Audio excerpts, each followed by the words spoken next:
ധരിക്കുന്നത് ആത്മഹത്യയെന്നാണ്. അതുകൊണ്ട് തന്നെ അതുമായി ബന്ധപ്പെട്ട് മറ്റു നടപടികളിലേക്ക് നീങ്ങാൻ അന്ന് കഴിയുന്നില്ല. പോസ്റ്റ്മോർട്ടം റിപ്പോർട്ടിന്റെ ഭാഗമായി സംശയങ്ങൾ ഉയർന്നു. അത് കെമിക്കൽ എക്സാമിനേഷന് അയച്ചു. റിപ്പോർട്ട് കിട്ടിയപ്പോൾ തന്നെ പോലീസ് ഫലപ്രദമായി തന്നെ ഇടപെട്ടിട്ടുണ്ട്. ഇപ്പോൾ എല്ലാവരും ഇതുമായി ബന്ധപ്പെട്ടവർ പോലീസിന്റെ ശക്തമായ നിരീക്ഷണ വലയത്തിനുള്ളിൽ തന്നെയാണ്. അങ്ങയുടെ മുഖ്യമന്ത്രിയുടെ വാക്കുകളാണ്. മറുചോദ്യം ഇതാണ്: ആദ്യഘട്ടത്തിൽ എല്ലാവരും ധരിക്കുന്നത് ആത്മഹത്യ എന്നാണെന്ന് പറഞ്ഞതിൽ ഈ പറയുന്ന 4 അടി പൊക്കക്കാരി 8 അടി ഉയരമുള്ള ഉത്തരത്തിൽ തൂങ്ങി നിൽക്കുന്നത് കണ്ടാൽ ഷംസീറിന് തോന്നുമോ അത് പ്രഥമദൃഷ്ട്യാ ആത്മഹത്യയാണെന്ന്? ഞാൻ ചോദിക്കുന്ന അവിടെ മീഡിയ ഉണ്ടല്ലോ.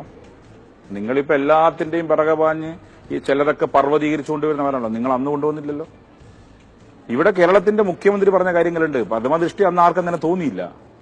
സ്വാഭാവികമായി ഇപ്പൊ ഈ വിഷയങ്ങൾക്കൊക്കെ മാധ്യമങ്ങൾ ആ സമയം മാധ്യമങ്ങളായിരിക്കണമെന്നില്ല. അതെ, പോലീസ് സൂയിസൈഡ് നടന്നാൽ ഒരു 9ാം ക്ലാസ്സുകാരിയും ഒരു 4ാം ക്ലാസ്സുകാരിയും ഷംസീർ ഈ 8 അടി ഉയരമുള്ള ഉത്തരത്തിൽ തൂങ്ങി നിൽക്കുന്നത് കണ്ടാൽ പ്രഥമ ദൃഷ്ട്യാ അത് ആത്മഹത്യയാണെന്ന് കരുതുന്ന പോലീസാണ് കേരളത്തിലേത് എങ്കിൽ നിങ്ങളുടെ ഏറ്റവും നല്ല വനിതാ ദിന സന്ദേശം അതുതന്നെയാണ്.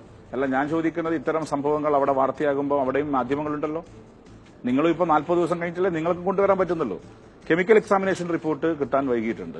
അപ്പൊ അതുകൊണ്ട് തന്നെ ആയിരിക്കാം. ഞാൻ എന്നെ സംബന്ധിച്ചിടത്തോളം ഇപ്പൊ ഞങ്ങൾക്ക് ഇതിനകത്തുള്ള ആരെങ്കിലും പ്രതികളെ സംരക്ഷിക്കേണ്ട ബാധ്യത ഞങ്ങൾക്കില്ല. ഒരു പ്രതിയെ സംരക്ഷിക്കേണ്ട ബാധ്യത ഈ സർക്കാരിനില്ല. പോലീസിന്റെ വിവരം അത് ശരിയാണ് എന്ന നിലയിൽ ആദരണീയനായ മുഖ്യമന്ത്രി ഒരു സംസ്ഥാനത്തെ തെറ്റിദ്ധരിപ്പിക്കരുത്. ഇപ്പൊ അങ്ങ് പറയുക ഇല്ലില്ല. ഒരു നിമിഷം ഷംസീർ, ഇവിടെ പ്രാഥമികമായ പോസ്റ്റ്മോർട്ടം റിപ്പോർട്ട് 14ാം തീയതി തന്നെ കിട്ടുകയാണ്. ചില്ലറക്കാരനൊന്നുമല്ല അത് നിർവഹിച്ചത്.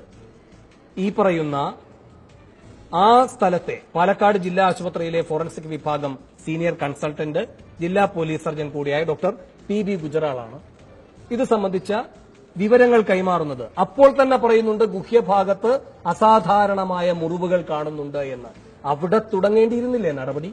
അല്ല, ഞാൻ പറയുന്നത് ശരി, ആ വിഷയം പോലീസ് അന്വേഷിച്ച് കണ്ടെത്തി അല്ലെങ്കിൽ റിപ്പോർട്ട് ചെയ്യുന്ന പോയി വീഴ്ച പറ്റി പോലീസിന്റെ ഭാഗത്ത്. അങ്ങനെങ്കിൽ അത് കണ്ടെത്തേണ്ട ഉത്തരവാദിത്വം അവിടുത്തെ മീഡിയാസിനും ഇല്ലേ? നിങ്ങൾക്ക് ഒരു പറ്റില്ല. നിങ്ങൾ ഒലക്കേന്റെ മുകളിൽ പാന്തം വിളിക്കുന്ന ആൾക്കാരല്ലേ?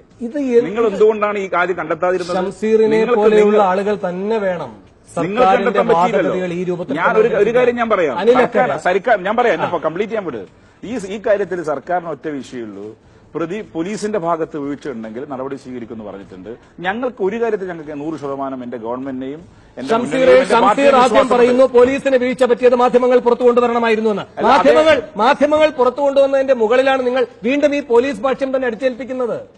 ഞാൻ പറഞ്ഞല്ലോ, മാധ്യമങ്ങൾ എന്ത് പുറത്തു കൊണ്ടുവന്നതാണ്. ഇന്ന് സഭക്കകത്ത് ഓരോ വിഷയങ്ങൾ പുറത്തു വന്നു. ഇപ്പൊ ഇന്നലത്തോടുകൂടിയാണ് സ്ഥിതിഗതികൾ മാറി വരുന്നത്.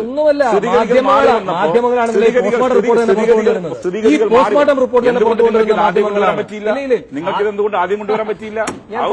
പരമ പുച്ഛം തോന്നുന്നു.